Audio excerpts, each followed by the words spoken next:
Salut, j'espère que vous allez bien, je vous retrouve pour une nouvelle vidéo. Je vais aujourd'hui vous présenter ce que j'appelle les mini desserts. C'est pratique à partager, ça fait des mini portions. Alors il n'y a pas que les muffins, hein. Il y a bien d'autres choses, les biscuits, les cookies, tout ce qui est petit et qui se prend dans une main et qui permet de partager ou de prendre de petites portions plus facilement qu'un gros gâteau ou qu'une tarte. Donc pour la première recette, j'ai choisi de faire des muffins que j'aime beaucoup avec le Thermomix. C'est les muffins au chocolat avec le cœur framboise. Donc en général, je fais très peu les muffins au Thermomix parce qu'il y a très peu de recettes qui m'intéressent. Mais cette recette n'est pas trop mauvaise et est quand même pas mal à faire, à tester et à partager. Donc bien sûr, qui dit muffin au chocolat, dit on mixe du chocolat, bien entendu comme toujours, on fait fondre avec du beurre, bien entendu pour faire une pâte au chocolat et après on continue comme une pâte à muffin classique. En ce qui est des mini desserts, vous trouverez bien sûr tout ce qui est macarons, tout ce qui est pâte de fruits, tout ce qui est vraiment tout petit, petites portions, les mug cakes, les cupcakes. Alors les mug cakes, c'est pas beaucoup connu. C'est simplement comme un muffin, mais dans une tasse. D'habitude, ce que je fais le plus en muffin, c'est les muffins nature avec des fruits dedans. Une recette que j'ai qui n'est pas de Thermomix, d'ailleurs je vous l'ai déjà partagée il me semble, elle est disponible sur mon blog, vous la trouverez sur mon blog, elle est super cette recette. Après il y a le muffin, je sais plus comment c'est le nom, mais c'est des muffins à la myrtille aussi avec Thermomix qui est pas trop mal. Alors je me souviens plus du nom exact, je crois que c'est muffin gourmand à la myrtille il me semble. J'en ai fait cet été et on s'est régalé en tout cas. Donc voilà les muffins, une grande passion que j'ai fait découvrir bien sûr à tout le monde, famille, belle famille, etc. Tout le monde a goûté aux muffins. Après voilà, les gens sont plus ou moins conquis. Je sais par exemple que ma grand-mère aimait beaucoup mes muffins. Ma maman par exemple, c'est pas trop le dessert qu'elle mangera le plus. Mais voilà, après chacun a ses petites préférences. Donc un peu de cacao en poudre. Donc ici du cacao d'une bonne marque quand même qui est non sucré. Attention, c'est très important. Quand vous pâtissez, que vous mettez du sucre dans votre pâte, attention de ne pas rajouter du cacao sucré, type Nesquik, etc. Parce que ça va faire beaucoup trop de sucre à la fin. Donc achetez par exemple un cacao non sucré, cacao amer, qui va vous permettre de rajouter du cacao en poudre, mais sans rajouter trop de sucre. Donc j'ai choisi de commencer avec une louche à remplir les moules. Donc à peu près au milieu, je remplis à peu près à moitié et ensuite je vais venir mettre 2-3 framboises, ça dépend de la taille de vos moules, de la taille de vos framboises aussi.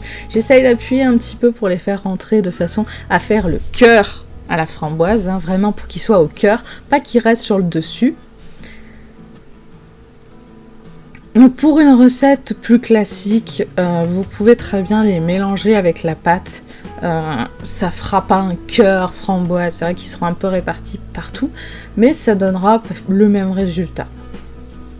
Donc par contre, par rapport à mes autres recettes de muffins que je fais sans Thermomix, j'ai remarqué qu'ils ne mettent pas de levure. Donc ça fait des muffins vraiment petits, qui gonflent très peu. Je sais pas, c'est peut-être un choix de leur part de ne pas mettre de levure. Donc ensuite on vient, une fois qu'on a mis nos cœurs de framboise, recouvrir d'encore un peu de pâte. Attention, des moules à muffins doivent être remplis aux 3/4, pas en plein, sinon en gonflant un peu, votre pâte va déborder autour de vos moules et dans votre four. Donc des moules à muffins toujours remplis aux 3/4. Et je crois savoir pourquoi les muffins ne gonflent pas beaucoup. Normalement, une pâte à muffins ne se mélange pas trop. Il ne faut pas trop remuer ni mélanger.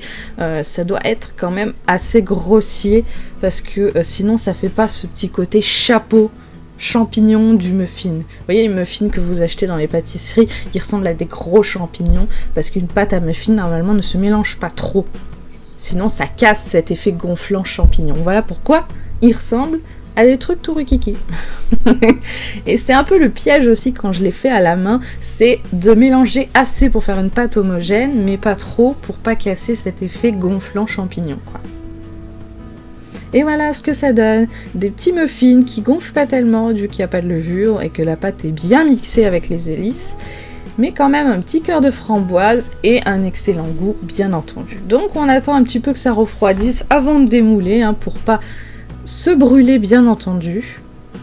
Donc c'est normalement censé en faire 12, vous avez vu que j'ai pu en faire quand même 3 de plus, donc quand il s'agit de pâtisserie avec Thermomix, faites attention, ne vous fiez pas toujours aux quantités indiquées, parce que moi ça m'arrive très souvent que ça en fasse plus ou moins, mais rarement le nombre exact qui est marqué. Mais bon, croyez-moi, plus ou moins, ce qui compte c'est quand même de se régaler. Recette suivante, alors c'est quelque chose qui est assez délicat à faire quand il fait 20 degrés dehors, mais bon, heureusement, il y a le frigo. Tout le monde connaît bien entendu les roses des sables, des cornflakes, donc des pétales de maïs nature, que bien sûr on recouvre de chocolat.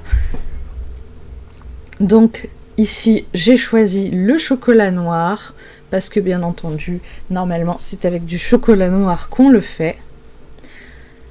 J'en avais offert à Noël, je sais plus si c'est ce Noël-ci ou le Noël d'avant, et vu que je sais que ma famille et ma belle-famille sont pas hyper fans de chocolat noir, j'avais mis du chocolat au lait. Donc attention, si vous remplacez par le chocolat au lait parce que vous n'aimez pas le chocolat noir, vous aussi, réduisez la quantité de beurre, parce que le chocolat au lait est plus gras que le chocolat noir, ça ne va pas adhérer aux céréales si vous mettez la même quantité de beurre. Ça, c'est des spécificités qu'il faut savoir, il faut connaître un minimum la pâtisserie pour savoir que il faut faire attention à ce genre de choses. Donc, on mixe le chocolat avec le beurre et ensuite on va venir faire fondre tout ça. Oui, eux, ils font dans cet ordre-là pour cette recette, écoutez. Tester, moi j'ai fait comme ça et ça fond parfaitement. Si vous préférez faire à la façon normale, on mixe d'abord le chocolat, ensuite on fait fondre avec le beurre, c'est vous qui voyez. De toute manière, le résultat est le même et c'est tout ce qui compte. On va venir, pendant que le fouet mélange le tout, rajouter nos pétales de maïs, donc nos cornflakes. J'achète du coup les natures, il n'y a absolument rien, aucun sucre dans ces céréales, rien du tout. Pas de morceaux de fruits, ni de copeaux de chocolat. J'achète vraiment les cornflakes, premier prix, sans rien dedans, sans sucre, sans rien. Ce qui fait que c'est une recette juste avec le sucrant, du chocolat, juste avec la quantité de sucre qu'il y a dans le chocolat pâtissier, c'est tout. Donc j'ai choisi de ne pas faire des petits tas sur une plaque comme eux ils disent, mais de me servir de moule à muffins en silicone. Donc j'ai pris en forme de cœur parce que je trouvais ça original. J'avais envie de faire des formes de cœur pour cette fois. Donc j'ai rempli des petits moules, bien entendu. Il me semblait bien qu'il allait en falloir un peu plus. C'est pour ça que j'ai laissé une petite place sur ma grille. Donc attention. Attention aux recettes qu'il faut mettre au frigo. Parce que dans les recettes de Thermomix, ils vont vous dire prenez une plaque de four. Mais après ils vont vous dire mettez-la au frigo. Alors je sais pas vous, mais moi une plaque de four ça rentre pas dans mon frigo. Donc faut bien faire attention dans les pâtisseries à quand ils vous disent prenez une plaque de four. Moi je préfère prendre une petite plaque de pizza, de faire attention à ce que tout rentre, mais au moins ça rentre dans mon frigo. Donc après normalement 30 minutes de refroidissement au frigo, vous voyez que c'est parfaitement bien dur, voilà. C'est parfaitement figé, je décolle tout doucement les côtés. Tout doucement, je mange qui dépasse. La gourmandise, bien entendu. Je décolle tout doucement les côtés et je fais glisser la rose des sables à l'extérieur des petits moules. Et voilà, donc les moules en papier, eux, vont finir à la poubelle. Je mets ça, bien entendu, dans une boîte avec un peu de papier sulfurisé pour éviter que ça ne salisse trop le tupperware. Et bien sûr, ce tupperware va être fermé hermétiquement et sera bien sûr au frigo. parce que nous sommes au mois de mai, et oui. Et que même de toute manière, même en hiver, les appartements, les maisons sont chauffées. Donc c'est quelque chose bien sûr qu'il faut conserver au frigo. Et quand vous les sortez, il faut les manger bien entendu très rapidement. Donc voilà un petit goûter occasionnel, très très bon, qui fera ravir les petits comme les grands. Je sais pas vous si vous êtes fan de Rose des Sables, mais moi j'adore ça. Bien sûr, je n'en fais pas très souvent, 1 ou 2 fois par an en général, et croyez-moi, c'est suffisant.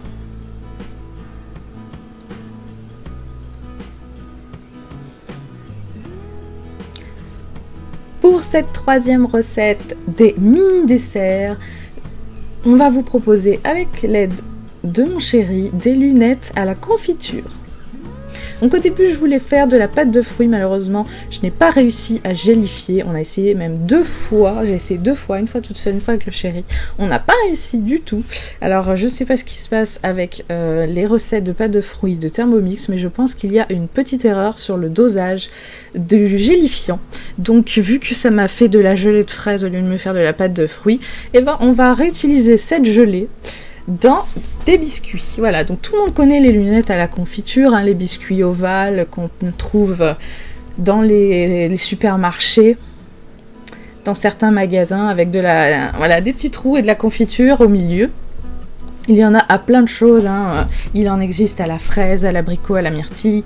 Nous, on va les faire à la fraise, et vu qu'on n'a pas de moule ovale, on a choisi un moule de Haribo en forme de nounours, donc un moule que vous pouvez trouver dans les boutiques Haribo vers chez vous ou même sur internet j'imagine, et un petit moule d'étoiles pour faire le centre. Donc on commence bien entendu par faire une pâte à biscuits qu'on va venir mettre ensuite dans un film qu'on conservera 2 heures au frigo avant de faire les biscuits. Oui, 2 heures, donc c'est quand même assez long le temps de pause, mais bon, vous pouvez facilement faire autre chose en attendant et y revenir plus tard. Donc cette pâte est quand même assez friable. Thermomix ont un peu du mal à faire des pâtes qui se tiennent. C'est vrai que des pâtes sablées par exemple, pour faire certaines tartes, des pâtes sablées, une fois j'ai jeté à la poubelle parce que j'arrivais pas du tout. Ça faisait du sable et j'arrivais pas à la faire compacte pour que ça soit une pâte. Ça faisait comme du sable et j'ai dit bon, tant pis. Je vais pas me prendre la tête pendant 150 ans, tant pis. Et du coup maintenant je fais que des pâtes brisées et j'achète maintenant des pâtes brisées. Mais sinon après maison, c'est pareil, je sais que des pâtes brisées, ni des pâtes feuilletées, ni des pâtes sablées, déjà parce que le feuilletage est beaucoup trop dur pour moi, et les pâtes sablées, les recettes sont mal faites. Donc si Thermomix vous passez par là, je vous conseillerais de faire appel à des pâtissiers pour faire vos recettes de pâtes et de pâtisserie plutôt qu'à des cuisiniers. Donc le conseil de la recette, divisez la pâte en 2 sur une moitié de pâte que vous allez étaler. Vous ferez des moules, donc vous découperez avec votre emporte-pièce plusieurs moules et bien sûr vous les laisserez pleins. Voilà. Donc il faut bien entendu, attention, faire un nombre pair de biscuits. Voilà, c'est très important vu qu'il va y en avoir un plein en dessous et un troué au-dessus pour faire voir la confiture. Il faut bien sûr un nombre pair de biscuits. Donc si il vous reste un peu de pâte et que vous ne pouvez plus faire qu'un seul moule, un seul biscuit, faites autre chose.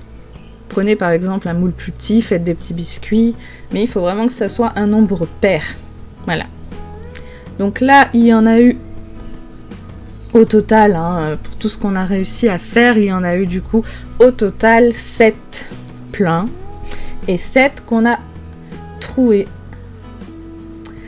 Voilà, donc là déjà 6 je crois qui ont été faits avec la première pâte. Là, il les garde à côté parce que ceux-là, on va faire les trous avec. Voilà. Hop, les 6 premiers sont sur la plaque de four. Là, on va faire les trous. C'est assez facile finalement. La partie la plus difficile, celle qui est difficile pour moi d'ailleurs, c'est d'étaler la pâte. Je n'ai ni la force dans les bras, ni la capacité avec mes épaules de le faire. Voilà pourquoi il vient m'aider.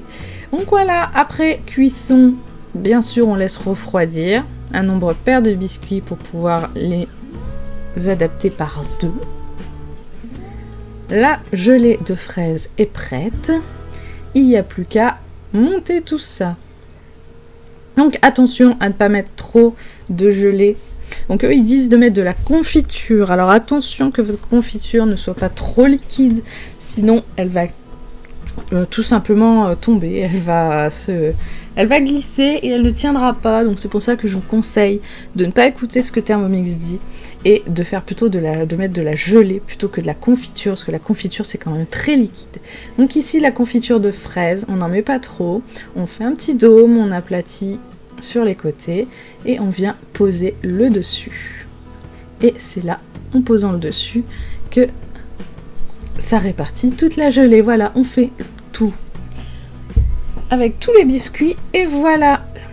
J'espère en tout cas que ces petites recettes de midi dessert vous ont plu, à vous de les tester et de venir me dire en commentaire ce que vous en pensez. Si vous en avez déjà testé, dites-moi ce que vous en avez pensé. N'hésitez pas aussi à me dire quelles sont vos recettes de mini dessert préférées que vous faites maison avec ou sans Thermomix. J'espère